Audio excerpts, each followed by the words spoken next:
Hello there. I watched a classic action film today and want to tell you about it. Supercop is an action comedy that follows Hong Kong detective Chan Ga-kui and his Chinese counterpart, Inspector Jessica Yang, as they embark on an undercover mission to take down the drug kingpin, Ibit. The film was directed by Stanley Tong and written by Edward Tang, Phi Ma, and Li Wai-yi. It stars Jackie Chan as Chan Ga-kui and Michelle Yeoh as Jessica Yang. Supercop is an action comedy with a bromance going on between Michelle Yeoh and Jackie Chan. The journey takes you on a wild ride with non-stop action sequences and jokes while providing solid visuals and amazing stunt work. The film goes above and beyond with its action scenes to the point of being exceptional. The story is comparable to films like Shoot 'em Up and John Wick. It sets up the scenario, introduces us to our main characters, and then lights the fuse. There's a massive explosion, and from that point on, we watch as the characters run for their lives. The entire time, Ga-kui and Yang bicker like siblings, lightly punching and mocking each other whenever they get the chance.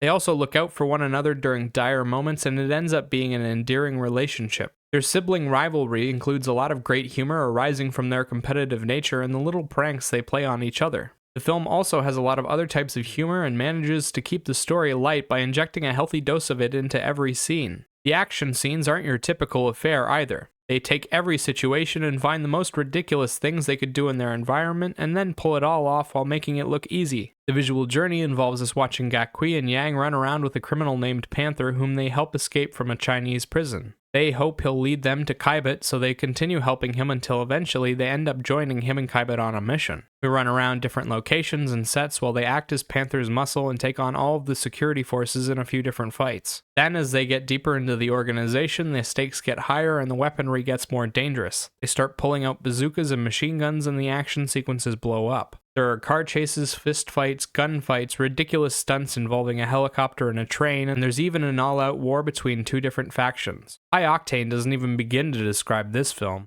On top of that, there are high-quality visual gags throughout all of the fight scenes that are just hilarious. My favorite is near the end on top of the train. Jackie Chan's character loves to mock the martial arts poses, but for once it actually comes in handy. Big standouts from the cast are Jackie Chan and Michelle Yeoh as the two leads, Ga-kui and Yang. Both of them play somewhat generic action hero type characters that sit on opposite sides of the spectrum. Jackie Chan as Ga-kui is an honest cop who is modest and good at fighting. He tries to make light of every situation he's in and clashes often with Yang over her serious, rigid nature. Chan plays the action perfectly and puts so much humor into his performance that it stands out from miles away. He's so playful while fighting that you often forget how good his character actually is at it. Michelle Yeoh plays Jessica Yang, a superintendent with Interpol who joins Ga-kui on his mission. She's much more serious about her work than he is and is often chiding him for where he's lacking. She's hilarious when she's fighting with Chan and shows off a ton of chemistry with him. Yeoh has a more serious combat style when compared with Chan, and it ends up contrasting well with his. On a sour note, the rest of the supporting cast is somewhat hit or miss with their performances. There are a lot of one-note stereotypes that are played straight.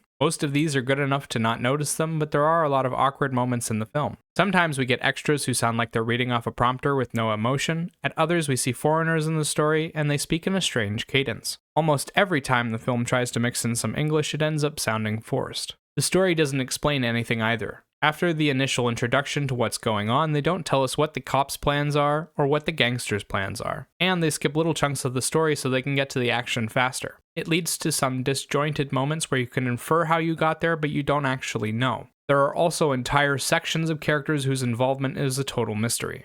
The story doesn't make a lot of sense. It's supposed to be about two cops from China, but they act more like secret agents than cops, and the film follows that film genre's logic. Everything explodes when you shoot it, everyone has access to insane weaponry, and the cops don't do much to minimize civilian casualties. The soundtrack might be the worst part yet. It's filled with background instrumentals that sound like they're trying to imitate Miami Vice. They use a kind of bluesy rock and roll techno to back up the story in small doses, mostly during the action scenes. Sections of the film that don't use music let the ambiance of the scenery and the dialogue take precedence. Sometimes it works well, but often it feels like a missed opportunity. They could have added a bit of flavor here and there, or colored a scene in a meaningful way. When they do use music, it's often quiet and doesn't have much impact. I barely noticed it playing half of the time. Overall, Supercop is a simple film that provides a lot of laughs and some great action sequences. Jackie Chan and Michelle Yeoh play out an on-screen bromance while fighting, chasing, and exploding their way across the criminal underworld in pursuit of a bad man. In total, it's a fun experience, and some of the other stunts were so unique and impressive that this film still stands out today for what it has to offer. As for a rating, I'd give the film a 6 out of 10. Remember, these are just my thoughts on the film. Let me know what you think in the comment section down below. Bye-bye.